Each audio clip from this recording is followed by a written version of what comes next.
First, though, what a night in Wisconsin and a shock vote in Madison. Republicans using a legislative move to pass a budget bill that strips unions of collective bargaining rights. Democrats caught off guard, protesting the move. These now the tense moments after that vote. Watch.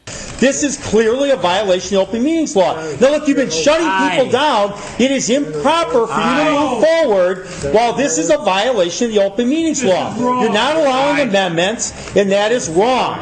Now, Mr. Chairman, this is a violation of law. This is not just a rule, it is the law. There must be... No, Mr. Chairman, this is a violation of the open meetings law. It requires at least 2 hours notice. What have you done?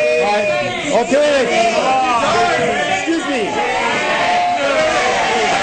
Wow, what a scene that is. That was Representative Peter Barca.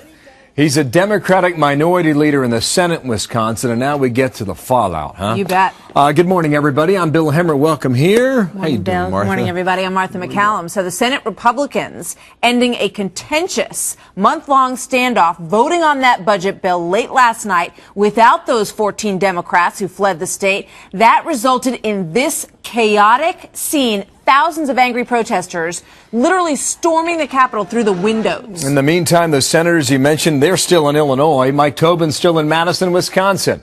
Mike, good morning. Well, good morning, Bill. Wisconsin is as bitter and divided and emotional as we have seen it yet. The protesters came storming back here to the Capitol as soon as word started leaking out that Republicans were going to muscle through the limits to collective bargaining with or without the Senate Democrats.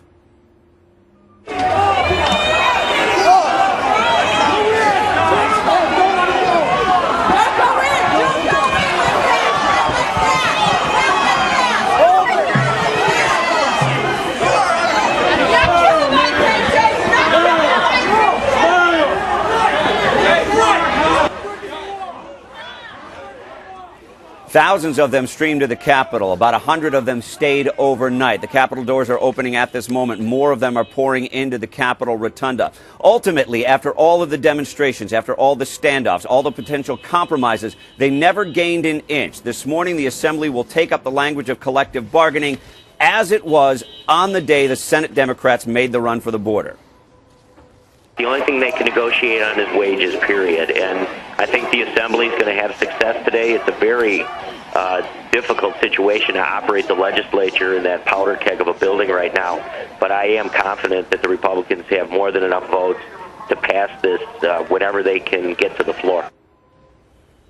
Now, because the collective bargaining language was separated from the budget, Democrats now say this was never about balancing the budget. This was always about breaking the unions. Spoke with the Senate Democrats this morning, or at least one of them, who says they are meeting in Illinois, despite statements yesterday that some of them were going to race back to the Capitol here. They're meeting in Illinois to decide their next move. Wow, and what a day it will be there. Mike Tobin, thank you, leading our coverage in Madison. You got it. Martha has more. Boy,